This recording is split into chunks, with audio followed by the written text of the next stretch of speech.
En 1945, la primera bomba atómica detonó en el desierto de Nuevo México. El hombre que la construyó, J. Robert Oppenheimer, vio elevarse la bola de fuego y citó una línea de una antigua escritura hindú escrita miles de años antes. Ahora me he convertido en la muerte, el destructor de mundos. Años después, un estudiante le preguntó si la prueba Trinity fue la primera detonación nuclear de la historia. Su respuesta fue extraña. Dijo, bueno, sí, en tiempos modernos. En tiempos modernos, como si hubiera habido otro tiempo. A 4.000 kilómetros de distancia, en las ruinas de una antigua ciudad en el actual Pakistán, hay esqueletos tendidos en las calles, aplastados donde cayeron, algunos aún tomados de la mano, y el suelo a su alrededor, según algunos relatos, presenta niveles de radiación que nadie ha podido explicar del todo. Los textos antiguos de la región describen un arma que se alzó como 10.000 soles y redujo a cenizas a toda una civilización. Hoy, hacemos la pregunta que ningún historiador quiere responder. ¿Hubo una guerra nuclear en la Tierra miles de años antes que la nuestra?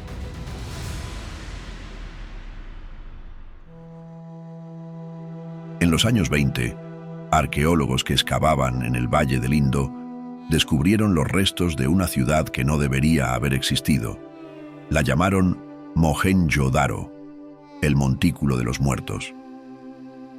Fue construida alrededor de 2500 a.C., lo que la convierte en una de las ciudades más antiguas de la Tierra, contemporánea del antiguo Egipto y Mesopotamia. Pero Mohenjo-Daro no era como ellos. Estaba trazada sobre una cuadrícula precisa, con calles rectas que se cruzaban en ángulos rectos, un nivel de planificación urbana que no volvería a aparecer en el mundo occidental hasta miles de años después. Tenía un sistema de alcantarillado y drenaje más avanzado que el que existía en muchas ciudades a principios del siglo XX. Drenajes cubiertos, baños privados, pozos públicos, ladrillos cocidos estandarizados fabricados con dimensiones uniformes en toda la civilización. Incluso tenía un gran baño, una piscina pública estanca sellada con betún, alimentada y drenada por un sistema de agua diseñado. No existe nada igual en el mundo antiguo. Tenía una población estimada en decenas de miles y era solo una ciudad en una civilización que se extendía por un área mayor que el antiguo Egipto y Mesopotamia combinados. La civilización del Valle del Indo, como se le llama ahora, fue una de las 3 grandes civilizaciones tempranas del mundo antiguo y, en cierto modo, la más sofisticada de las 3. Sin embargo, no sabemos casi nada al respecto. Su sistema de escritura nunca ha sido descifrado. No sabemos qué idioma hablaban, cómo se llamaban a sí mismos, quién los gobernaba o en qué creían, y no sabemos qué les sucedió, porque alrededor del 1900 a.C., toda la civilización colapsó. Las ciudades fueron abandonadas, la población desapareció. Una cultura que prosperó durante siglos simplemente desapareció del registro histórico. La explicación convencional es el cambio climático, el desvío de ríos, la sequía, un declive lento a lo largo de generaciones. Pero las ruinas de Mohenjo-Daro cuentan una historia distinta, una más rápida, una mucho más violenta. Cuando los arqueólogos excavaron los niveles superiores de Mohenjo-Daro, encontraron algo que no encajaba con la imagen de un declive lento y pacífico. Encontraron cuerpos, no en tumbas, no en sepulcros, esparcidos por las calles, en los umbrales, en las escaleras, yacían donde habían caído. Algunos esqueletos estaban tendidos boca abajo, como si hubieran sido abatidos al instante mientras hacían su vida. Otros fueron hallados en grupos. En un relato, varios cuerpos yacían juntos y 2 de ellos parecían estar tomados de la mano. Lo que sea que haya ocurrido, sucedió tan rápido que alguien que buscaba la mano de quien estaba a su lado nunca la soltó. Los cuerpos no mostraban señales de haber sido enterrados, ni signos de descomposición antes de morir, ni indicios de haber sido movidos. Simplemente estaban donde la catástrofe los encontró. Así no muere la gente en una hambruna. La hambruna es lenta. La gente se debilita, se refugia en casa, y muere en sus camas durante semanas y meses.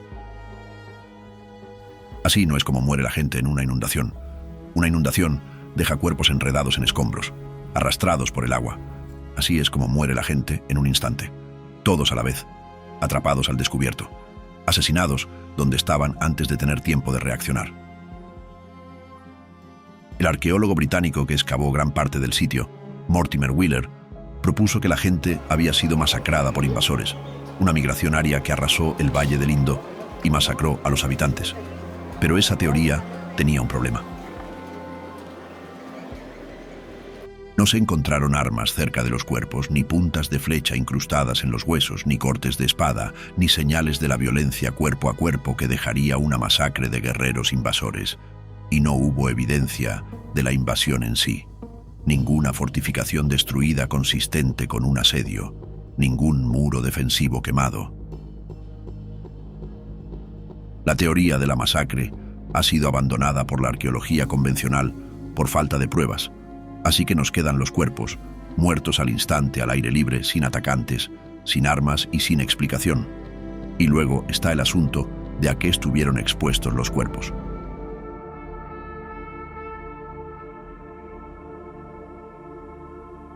Existe una sustancia que se forma cuando la arena y la roca se exponen a un calor extremo, el tipo de calor que no ocurre naturalmente en la superficie de la Tierra, salvo en una circunstancia específica. Cuando el calor es lo suficientemente intenso, la arena se derrite y al enfriarse se endurece convirtiéndose en vidrio.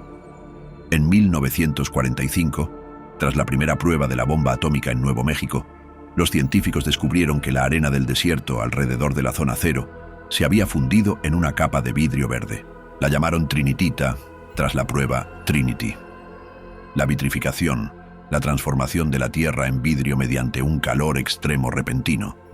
Y en ciertos sitios antiguos alrededor del mundo, la vitrificación aparece donde no debería estar.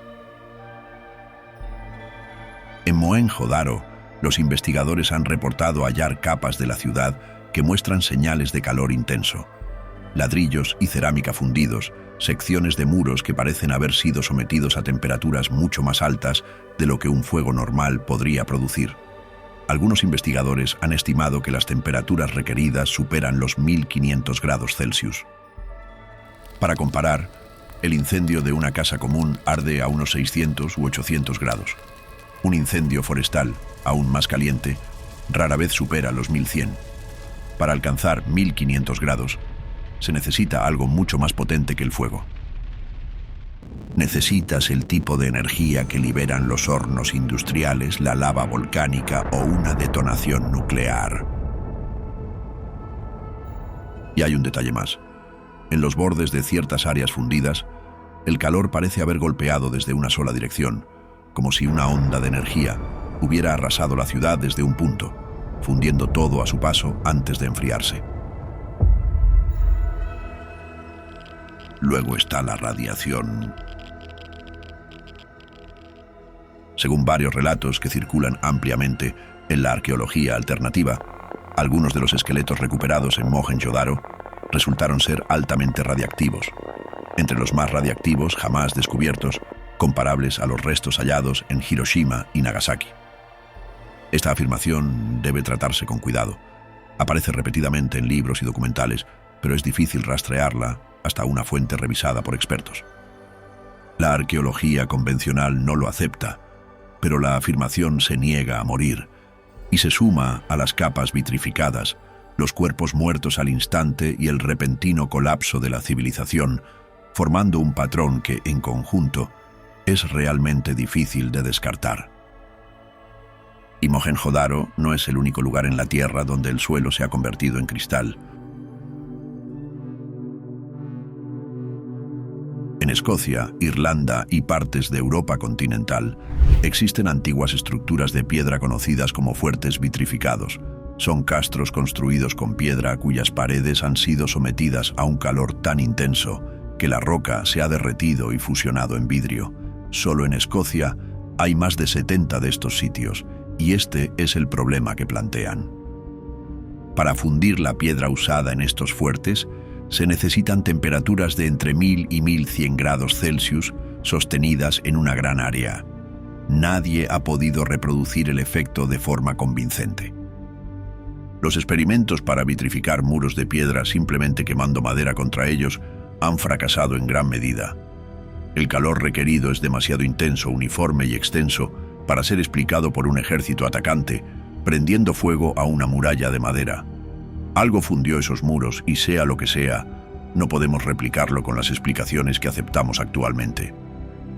Algunos de estos fuertes se alzan en colinas remotas sin valor estratégico, lejos de cualquier campo de batalla conocido. No había ejército que los sitiara ni razón aparente para quemarlos, y aún así, la piedra se derritió como cera.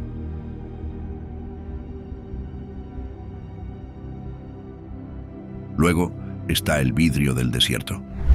En el desierto de Libia, en las arenas del Sahara, hay trozos dispersos de vidrio puro, claro y verde amarillento, vidrio natural formado por arena derretida que yace a la intemperie en el desierto. Es tan puro y tan hermoso que los antiguos egipcios lo valoraban. Un trozo de vidrio del desierto de Libia forma la pieza central de un pectoral hallado en la tumba de Tutankamón, tallado con la forma de un escarabajo. La ciencia convencional atribuye el vidrio del desierto de Libia al impacto de un meteorito o a una explosión aérea, un cometa o asteroide estallando sobre el desierto, generando un destello de calor lo suficientemente intenso como para derretir la arena debajo. Y esa es una explicación razonable. Una explosión aérea lo lograría. Pero noten lo que acabamos de describir. Un destello de calor generado desde arriba, lo suficientemente intenso como para convertir la arena en vidrio en una amplia zona. Esa es también una descripción precisa de una explosión nuclear aérea. La cuestión no es si tal calor es posible. Sabemos que lo es. La cuestión es qué lo produjo y si, al menos en algunos casos, el origen no fue una roca del espacio, sino algo hecho por manos inteligentes.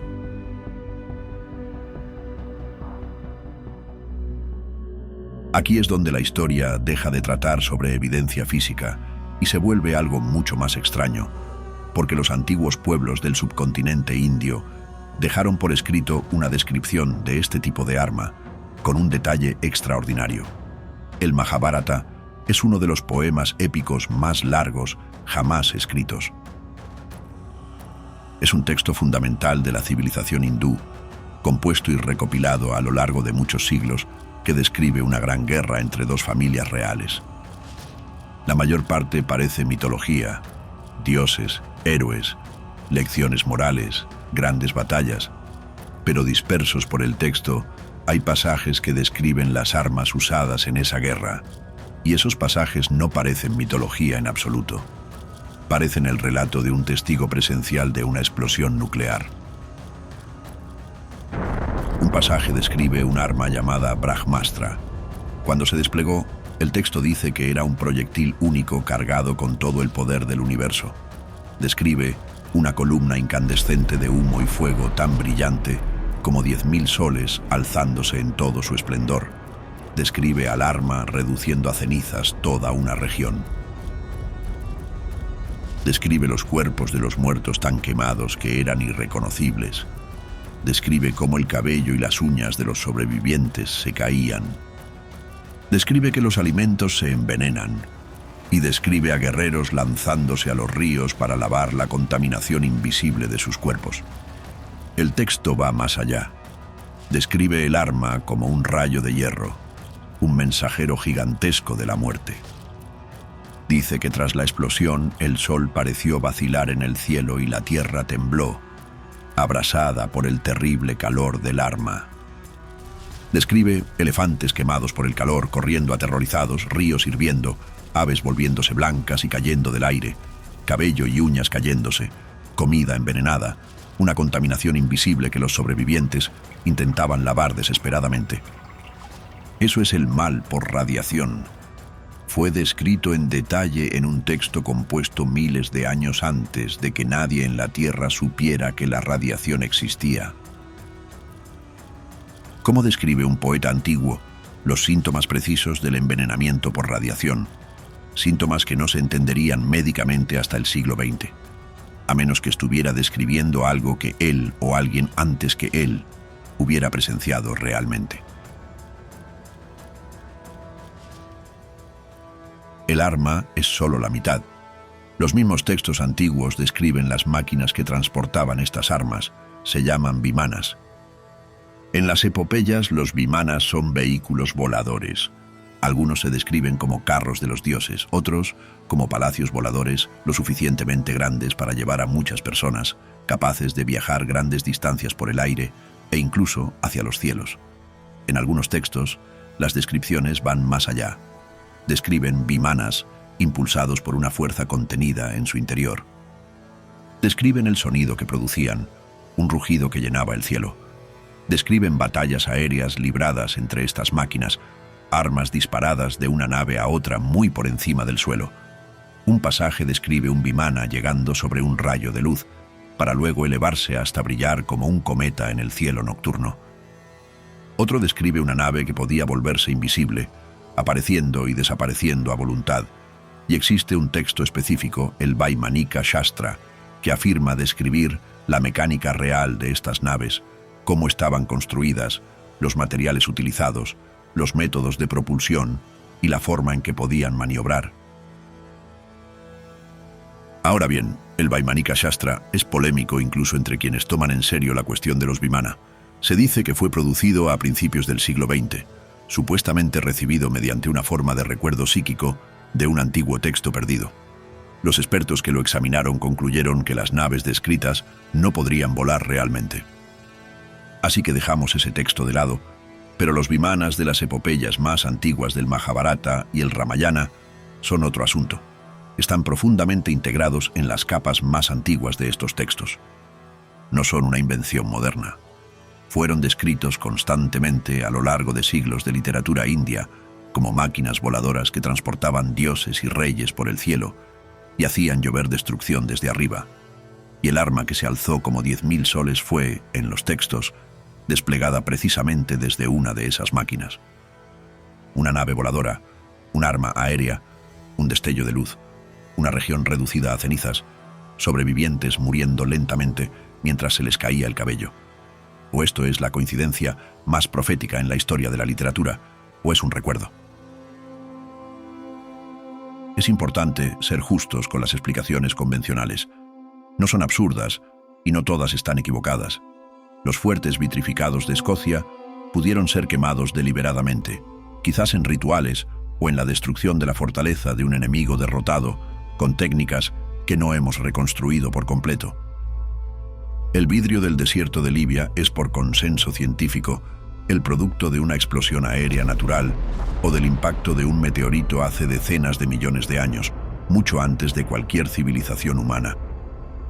El colapso de la civilización del Valle del Indo se explica mejor por el cambio climático y el desplazamiento de los ríos que sostenían su agricultura, y las famosas afirmaciones sobre radiación en los esqueletos de Mohenjo-Daro no pueden rastrearse hasta un estudio científico verificado y revisado por pares. Tomada individualmente, cada anomalía tiene una respuesta convencional. Pero esto es lo que la visión convencional no explica bien.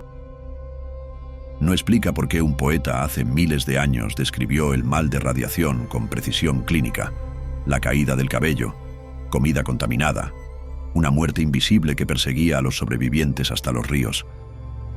No explica por qué los esqueletos de Mohenjo-Daro fueron hallados sin enterrar en las calles, muertos al instante sin armas, sin atacantes y sin señales del lento declive que el colapso climático debería producir.